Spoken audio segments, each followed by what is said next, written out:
Hello दोस्तों, rankers view में आप लोगों का स्वागत है। मैं हूं कमलकांत और अभी हम बात करेंगे बीपीएससी के संदर्भ में। देखिए दोस्तों, बीपीएससी में अभी ऑडिटर इंटरव्यू जो सबसे लेटेस्ट इंटरव्यू है उसमें जो है कि आपको ऑडिटर का है। हालांकि जो प्रोजेक्ट मैनेजर का इंटरव्यू है वो भी 18 तारीख से होना है, लेकिन अब जो तैयारी कर रहे लोग हैं वो लगभग जो है ऑडिटर इंटरव्यू वाले हैं, जो कि अब तैयारी को रूपरेखा जो है कि निर्धारित कर रहे हैं। इंटरव्यू लेने का प्रयोजन क्या है, इसको समझना ज़रूरी है अगर आप इंटरव्यू की तैयारी कर रहे हैं। इंटरव्यू ज्ञान का परीक्षण है, ठीक है। बहुत सारे लोग का मानना है ज्ञान का परीक्षण।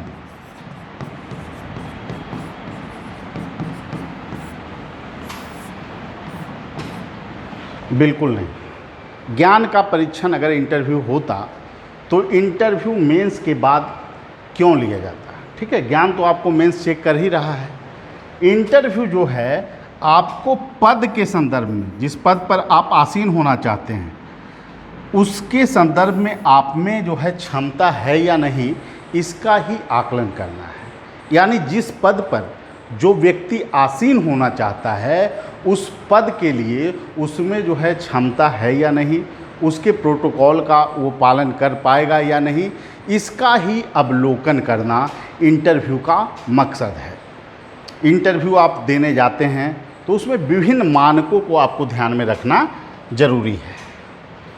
ऐसा इसलिए मैं कह रहा हूँ कि इंटरव्यू देते समय आपको बहुत सारी चीज़ों को ध्यान में रखना चाहिए।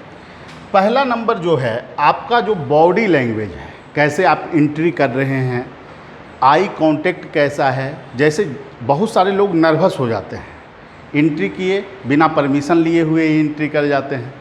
पहले आपको परमिशन लेना है, मे आई कम इन सर। उसके बाद जब एंट्री करते हैं तो चेयर के पैरेलल आपको खड़ा होना है, ठीक है, उसी के समानांतर। और उसके बाद अगर मॉर्निंग का टाइम है तो गुड मॉर्निंग सर, अगर 12 बजे के बाद हैं तो गुड आफ्टरनून सर। और जब आपको वो बैठने के लिए कहें उसके बाद ही आपको बैठना है। ये सब बेसिक प्रोटोकॉल है जिसका आप लोगों को पालन करना चाहिए। अब हम लोग आते हैं साक्षात्कार के रणनीति के संदर्भ में कि कैसे बेहतर इंटरव्यू दिया जा सकता है। कैसे आपको ये तय करता है बोर्ड की इस बच्चे का 80 मार्क्स दिया जाए, 90 मार्क्स दिया जाए। तो इसके संदर्भ में कुछ चीज़ें हैं जिसको आपको ध्यान में रखना होगा।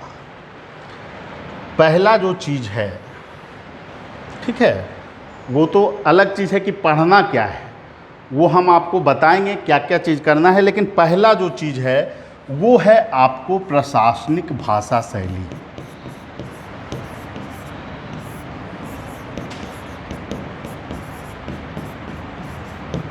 ठीक है, ये नहीं कि टूटी फूटी भाषा में कुछ भी बोल के चले आए। आपको एक प्रशासनिक मापदंड पे उत्तर देना है। किसी भी चीज़ का उत्तर जो है जितना पूछा जाए। दूसरा क्या है, निर्धारण आपको करना होगा कि आप कितना बोलें।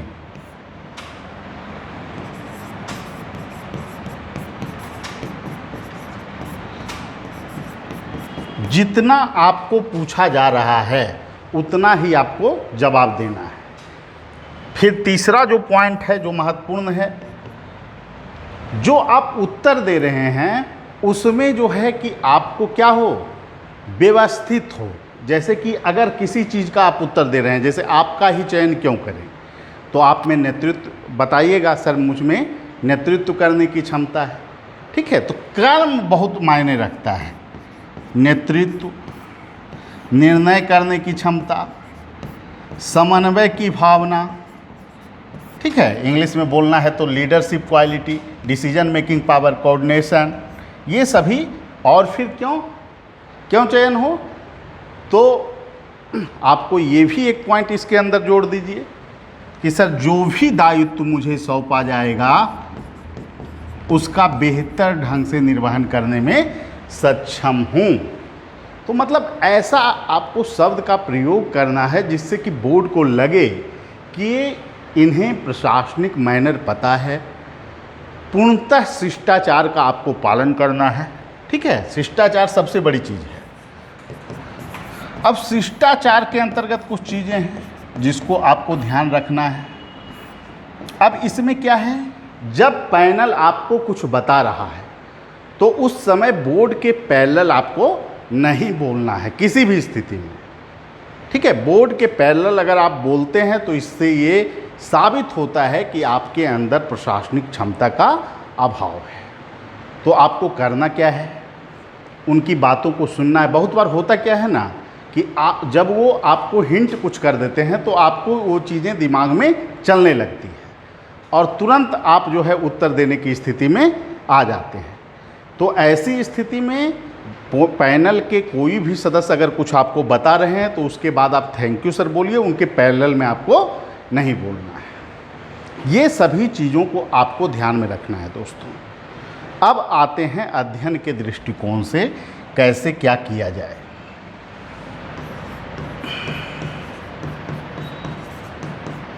देखिए, 3-4 चीज़ों को अभी ध्यान में रखना इसलिए ज़रूरी है क्योंकि DPRO और जो इंटरव्यू अभी जो है CDPO का जो हुआ उसमें जो कुछ चीज़ें हैं उस पर विशेष फोकस जो किया जा रहा है उसी के संदर्भ में भी हम बात करेंगे। इसमें जो चीज़ें हैं, पहला आपका जो बायोडाटा है, बायोडाटा में 10th कहाँ से किए, 12 कहाँ से किए, इंजीनियरिंग किए तो उसका यूज क्या है। ठीक है, तो आपको ऑडिटर के संदर्भ में यूज पूछ सकते हैं। तो जो भी विषय से आप किए, जैसे अर्थशास्त्र का क्या यूज हो सकता है ऑडिटर के पद। ठीक है, ऐसा भी क्वेश्चन आपको किया जा सकता है। जैसे प्रोजेक्ट मैनेजर वालों से भी पूछा जा सकता है कि क्या यूज है इकोनॉमिक्स का। तो उद्योग के संदर्भ में कैसे क्या डेवलपमेंट किया जा सकता है, ये आप पढ़ते हैं अर्थव्यवस्था में, उसी चीज़ों को उसमें बता दीजिए कि सर अर्थव्यवस्था के अंतर्गत हम उद्योग क्षेत्र और उनकी गतिविधियों का भी अध्ययन करते हैं जो कि प्रोजेक्ट मैनेजर के तौर पे जो है कि मुझे यह लाभ प्रदान करेगा। ठीक है, लाभ प्रदान करेगा आपको और उसके चीज़ों को, मानकों को आप ध्यान में रख के इंडस्ट्री डेवलपमेंट के लिए आप प्रोजेक्ट तैयार कर सकते हैं।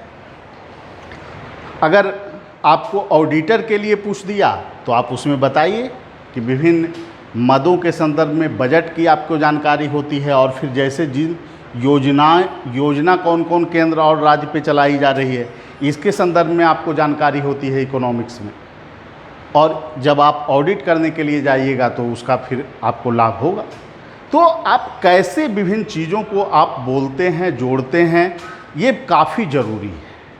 ठीक है, फिर आपको देखना है क्या, उसके बाद आपको जो महत्वपूर्ण जो चीज़ है वो है पद, जिस पद के लिए आप इंटरव्यू देने के लिए जा रहे हैं। अब ऑडिटर के लिए मान लेते हैं आप इंटरव्यू देने के लिए जा रहे हैं। ठीक है, तो ऑडिटर के संदर्भ में ऑडिटर किस विभाग के अंतर्गत करेगा काम, तो पंचायती राज विभाग के अंतर्गत आपको काम करना है। इनके मंत्री कौन हैं, इनका भी नाम पूछा जा सकता है। जो छोटी मोटी चीज़ें हैं उसको बिल्कुल ध्यान में आपको रखना है। ठीक है, ऑडिट करने का उद्देश्य क्या है, जो प्रश्न आपसे पूछे जा सकते हैं। ऑडिट करने का क्या उद्देश्य है, उद्देश्य है जो भी योजनाएं क्रियान्वित की जा रही है उसमें पारदर्शिता को बरतना। ठीक है, क्योंकि योजनाएं जो भी क्रियान्वित हो रही है उसमें अगर पारदर्शिता नहीं रहेगी तो उसमें क्या हो सकता है, करप्शन हो सकता है। इसलिए पारदर्शिता को सुनिश्चित करने के लिए क्या है, लेखा परीक्षण जरूरी है। तो इन चीज़ों को आपको व्यवस्थित रूप से उत्तर देने हैं। इसके अलावे भी और भी प्रश्न पूछे जा सकता है, ऑडिटर में क्या क्या गुण होने चाहिए, इसके संदर्भ में भी आपको प्रश्न पूछा जा सकता है। तो पहला, चूँकि यह भी एक प्रशासनिक पद है तो ये निर्णय लेने की क्षमता होनी चाहिए, डिसीजन मेकिंग पावर। अगर गड़बड़ी हुई है तो उसका आप जो है कि क्या कीजिएगा, उसका रिपोर्ट आप तैयार कीजिएगा। नेतृत्व करने की आपको क्षमता होनी चाहिए, दूसरा पॉइंट। फिर उसमें समन्वय, विभिन्न जो विभाग हैं, कर्मचारी हैं, उनके बीच आपको समन्वय का आपको काम करना पड़ेगा। फिर आपको गुण क्या होने चाहिए, प्रभावशाली होना चाहिए आपका व्यक्ति। ये सभी पॉइंट को आपको बता सकते हैं ऑडिटर। फिर उसके बाद आपको जो क्वेश्चन पूछा जा सकता है कि ठीक है, पंचायती राज के स्तर पर तो ऑडिटर आप कीजिएगा ऑडिटिंग, फिर सेंट्रल लेवल पे कौन करता है, स्टेट लेवल पे कौन करता है, तो इसके संदर्भ में भी आपको जानकारियाँ होनी चाहिए। जहाँ तक सेंट्रल लेवल का सवाल है तो सेंट्रल लेवल पर आपको लेखा परीक्षण और स्टेट लेवल पे ये काम किसका है, कैग का है, जिसका जिक्र आपको कहाँ किया गया है, 148 अनुच्छेद से लेकर 151 अनुच्छेद तक। ठीक है, तो इसके संदर्भ में, कैग के संदर्भ में प्रश्न पूछा जा सकता है। आपको पता होना चाहिए लेखा और लेखा परीक्षण क्या है, दोनों अलग अलग काम है। बहुत सारे लोग अंतर नहीं कर पाते हैं। तो लेखा का काम जो है, अब जो है सेंट्रल लेवल पर अगर देखें तो 1976 के बाद ये जिम्मेदारी कैग से हटा दिया गया। मतलब कैग अब सेंट्रल लेवल पे जो है लेखांकन का काम नहीं करता, मतलब अकाउंटिंग वाला काम इससे हटाकर किसको सौंप दिया गया है, अलग से उसके लिए बना दिया गया है एजेंसी। और जो काम है कैग के अब क्या है, लेखा परीक्षण सेंट्रल लेवल पे, स्टेट लेवल पे जबकि दोनों भूमिका है। ठीक है, ये भी पूछा जा सकता है कि कैग जो है अपना प्रतिवेदन किसको सौंपता है, तो सेंट्रल लेवल पे किसको सौंपेगा, राष्ट्रपति को, और स्टेट लेवल पे किसको सौंपेगा, राज्यपाल को। और राज्यपाल और राष्ट्रपति किसको सौंपेंगे, संसद के पटल पे रखवाएंगे। और संसद पटल पे रखने के बाद लोक लेखा समिति भी इसका क्या करता है, जांच करता है। तो बहुत सारी ऐसी चीज़ें हैं जिसको आपको जानना होगा। ठीक है, तो इसके बारे में क्लास लिया गया है, पूरा आपको समझाया गया है कैसे क्या चीज़ों को समझना है, कैसे जवाब देना है व्यवस्थित रूप से। फिर आपको क्वेश्चन जो पूछा जा सकता है वो है प्रमोशन का स्ट्रक्चर क्या है, ये भी प्रश्न किया जा सकता है। तो ऑडिटर जो है, इसके बाद फिर क्या होगा, सीनियर ऑडिटर। ठीक है, उसके बाद फिर क्या होगा, जिला लेवल पे इसको क्या कहा जाएगा, डिस्ट्रिक्ट जिला ऑडिट ऑफिसर।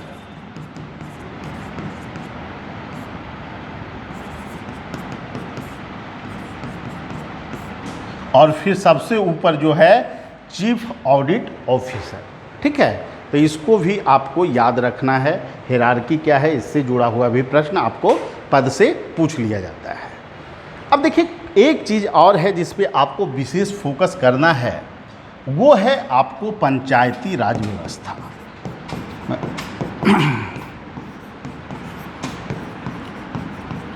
पंचायती राज व्यवस्था के अंतर्गत आपको चूँकि पंचायती राज के अधीन ये काम कर रहा है ना, तो इस व्यवस्था को भी समझना जरूरी है।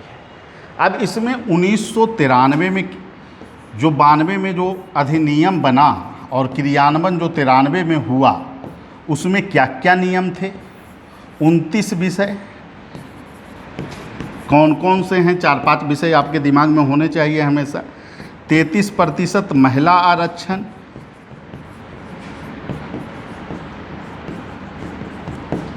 SC/ST को क्या हुआ, जनसंख्या के अनुपात में आरक्षण।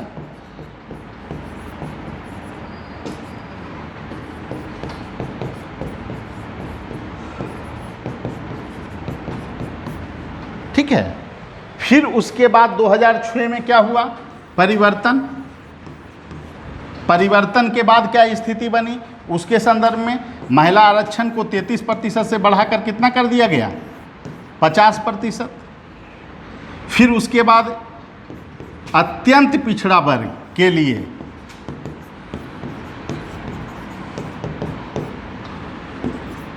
अलग से 20% आरक्षण का प्रोविज़न किया गया, ठीक है।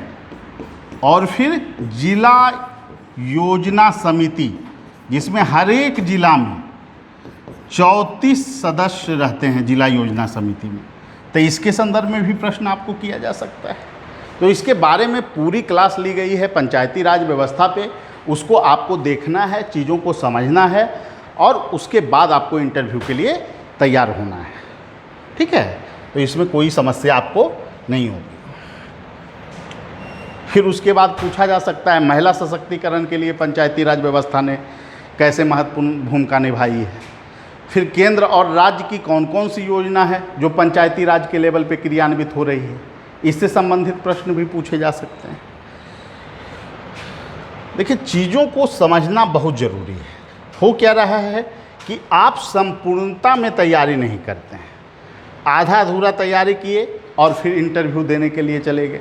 और समस्या तब क्रिएट होती है जब आप बेसिक उत्तर भी देने की स्थिति में नहीं होते हैं। पढ़ना और चीज़ों को प्रेजेंट करना दोनों में काफ़ी अंतर है, ठीक है। तो चीज़ों को समझना बहुत ज़रूरी है, एट ए टाइम उसको कैसे बोला जाए ये बोलना बहुत ज़रूरी है। और इसके लिए आपको प्रैक्टिस करने होंगे, क्लास आपको करने होंगे बेसिक लेवल के, तभी तो आप सक्षम हो पाएंगे ना। सभी जैसे करंट में बहुत सारा मुद्दा है, लगभग 40-45 मुद्दे को व्यवस्थित ढंग से, जो काफ़ी इम्पोर्टेंट है, उसे पूछा ही जा रहा है। 2 लोग से 3 लोग से छोड़कर पूछा जा रहा है, किसी से जो है लगातार कोई पैनल पूछ रहा है। अब कुछ लोग कह रहे हैं कि करंट तो आता ही नहीं है, आप लोग तो ऐसे ही वीडियो बना दे रहे हैं। अब जिन लोगों को पूछता है वो आपसे बताने थोड़ी आएंगे कि पूछ रहा है कि नहीं, और आपको सही ही बताएंगे इसकी क्या गारंटी। इसीलिए इन चीज़ों में पढ़ना नहीं है। इंटरव्यू का एक पार्ट है करंट, राष्ट्रीय समसामयिक विवादित मुद्दे, और उसको आपको अच्छे ढंग से देखना है। पद से जुड़ा हुआ तो सारा चीज़ तो हम करा ही रहे हैं ना, और करंट पे भी बहुत सारी चीज़ों को करा रहे हैं, सिचुएशन बेस्ड मुद्दे को भी करा रहे हैं। तो हम तो चाहते हैं कि आप किसी भी स्थिति में बोलने की स्थिति में हो, ठीक है। जैसा हॉबी, आइडियल पर्सन, सब पे जो क्वेश्चन पूछा जा सकता है संभावित, उस पर प्रैक्टिस करके जाना है। क्योंकि आपको जो वहाँ पर करना है कि ऐसा आपका बॉडी लैंग्वेज दिखे, कॉन्फिडेंस का स्तर दिखे कि आप वहाँ बेहतर करने की स्थिति में हो। और जब बेहतर करेंगे तभी आपको कितना स्कोर, 80+ 90 के आसपास अगर नंबर मिल जाता है तो आप क्या होंगे, भविष्य में पंचायती राज विभाग के अंतर्गत ऑडिटर के पद पे जाएंगे। और उसके बाद तो संभावना ही संभावना है। इसीलिए काम करना जरूरी है, चीज़ों को व्यवहारिक रूप से काम करना जरूरी है। 3 मौक बारी बारी से लोग मौक देंगे। आजकल वीडियो बनाने का बहुत प्रचलन आ गया है कि यूट्यूब पर वीडियो डाल दिया, आपका वीडियो आ ही नहीं रहा है। क्यों वीडियो जाएगा यूट्यूब पे पूरा इंटरव्यू का? जो लोग जुड़ेंगे उनके लिए विशिष्ट फिर क्या हो पाएगा, ठीक है। तो वीडियो नहीं भेजने का भी मकसद है। सब वीडियो यूट्यूब पे ही, यूट्यूब पर तो हम लोग पढ़ा ही रहे हैं, बता ही रहे हैं चीज़ों को। बच्चों के कंटेंट को क्या वो बोल रहे हैं उसको हम यूट्यूब पे क्यों डालें, ठीक है। हर एक संस्थान की अपनी पॉलिसियाँ हैं। इसके संदर्भ में टीका टिप्पणी करने का कोई मतलब नहीं है। व्यवहारिक रूप से तैयारी करवाई जाती है। 20 लोग एक बार में मौक देंगे, बारी बारी से देंगे।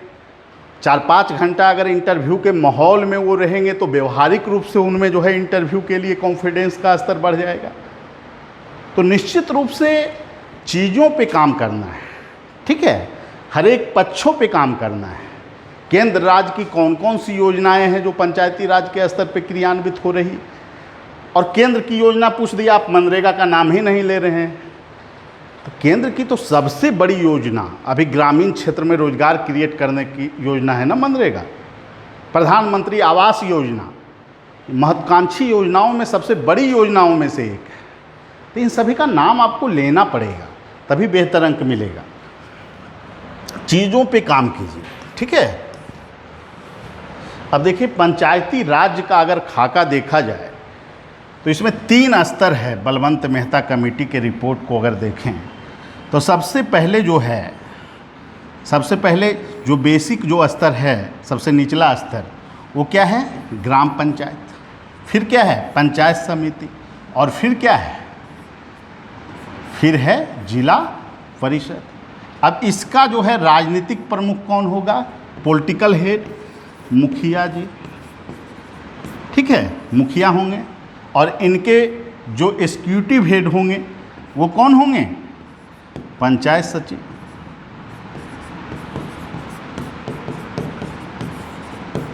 इसमें अगर देखा जाए पंचायत समिति की संख्या भी पूछी जा सकती है। 534 है बिहार में।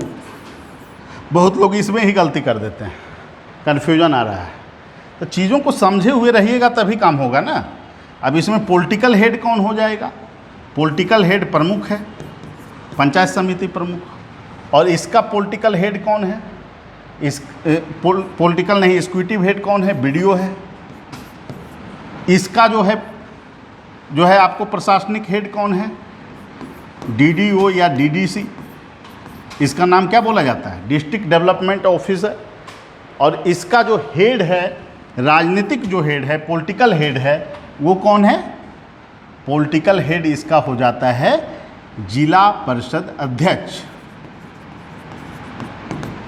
अब पॉपुलेशन का भी पूछ लिया जाता है कि मुखिया के लिए कितना, तो 7000 पॉपुलेशन। इसका एक सदस्य के बारे में पूछ लेगा, पंचायत समिति का एक सदस्य के लिए पॉपुलेशन 5000, और इसके लिए एक सदस्य के लिए 50,000। तो हर एक चीज़ों पे काम करके, ठीक है, सारा क्लास आपको उपलब्ध है। इकोनॉमिक्स पे बेसिक लेवल में कैसे क्या उत्तर देना है, करेंट की 14 क्लास, 40-45 मुद्दे को कवर किया गया है। तेज़ी से चीज़ों को समझ लेना है वीडियो में, ठीक है, क्योंकि समझने का चीज़ है इंटरव्यू। भाषा शैली में सुधार करना है, बोलने के एंगल में सुधार करना है। लिखे हुए चीज़ को पढ़े जा रहे हैं, उससे क्या इंटरव्यू तैयार हो? तो चीज़ों को अच्छे ढंग से कीजिए। निश्चित रूप से इंटरव्यू में अगर बेहतर अंक मिलेंगे तो आपको सफलता के चांस काफ़ी ज़्यादा बढ़ जाएंगे। इसके लिए आप संपर्क कर सकते हैं हमारे फ़ोन नंबर 7004291557 पे, या फिर 8709537366 पे। 7004291557 या फिर 8709537366। जल्द से जल्द ज्वाइन कीजिए, समय का अभाव है, ठीक है, और काम करना शुरू कीजिए। कंटेंट पे बोलना है, वहाँ पे एंट्री कैसे करना है। बहुत लोगों का कॉन्फिडेंस लेवल ही नहीं देख रहे हैं। अगर आप 10 से 15 दिन इंटरव्यू के माहौल में नहीं रहेंगे और व्यवहारिक तौर पे वहाँ समस्या आ गई, और फिर आप अगर 50-60 नंबर पा लिए और उसके कारण आप 4-5 नंबर से फेल हो जाते हैं, तो ये कमी जो है ना हमेशा खलेगी आप। तो एफर्ट्स अपने तरफ से लगाना है, ठीक है। इंटरव्यू में बेहतर करेंगे तो बेहतर अंक जरूर मिलेगा, ठीक है। सभी लोगों को धन्यवाद। फिर अगले वीडियो में मिलेंगे। Thank you.